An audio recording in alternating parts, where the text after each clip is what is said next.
కేంద్ర నిధుల కోసం సీఎం హోదాలో రేవంత్ రెడ్డి ఎన్నిసార్లైనా ఢిల్లీకి వెళ్తారన్నారు ప్రభుత్వ విప్ బిర్లా ఐలయ్య.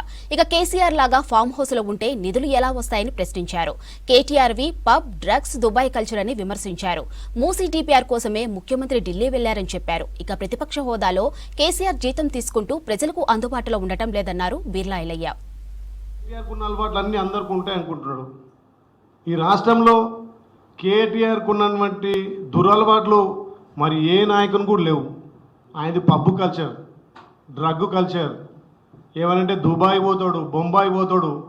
నువ్వు ఒక బాధ్యతగా గతంలో మంత్రిగా పనిచేసినవి దుబాయ్కి బొంబాయికి పబ్బులకు పోయిన కల్చర్ నీది.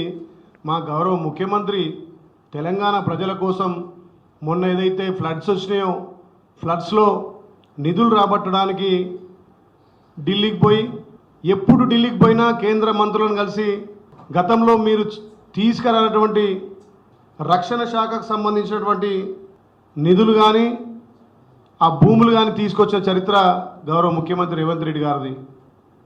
మరి సోయి లేకుండా 23 సార్లు పోయిండు.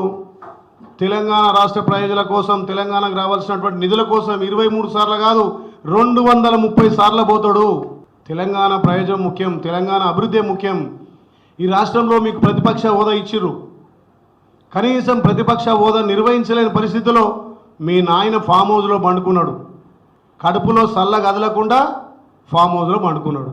మరి మా ముఖ్యమంత్రి 24 గంటలు ప్రజల కోసం, మూసీ పరివాహక ప్రాంతం కోసం, రాష్ట్రంలో పడ్డ ఫ్లడ్స్ కోసం, కేంద్రం నుంచి రావాల్సిన నిధుల కోసం తిరుగుతుంటే ఒక ప్రతిపక్ష నాయకుడిగా ప్రభుత్వానికి సూచనలు సలహాలు ఇచ్చి ఎక్కడైతే ఫ్లడ్స్ వచ్చినాయో, ఎక్కడైతే సమస్యలను స్పందించి ప్రభుత్వం దృష్టికి రావాల్సిన వ్యక్తి ఫామ్ హౌస్లో వండుకుంటేనేమో సప్పు లేదట. కానీ మా ముఖ్యమంత్రి ఢిల్లీకి పోతే నీకు నొప్పి ఏముందని అడుగుతున్నాం.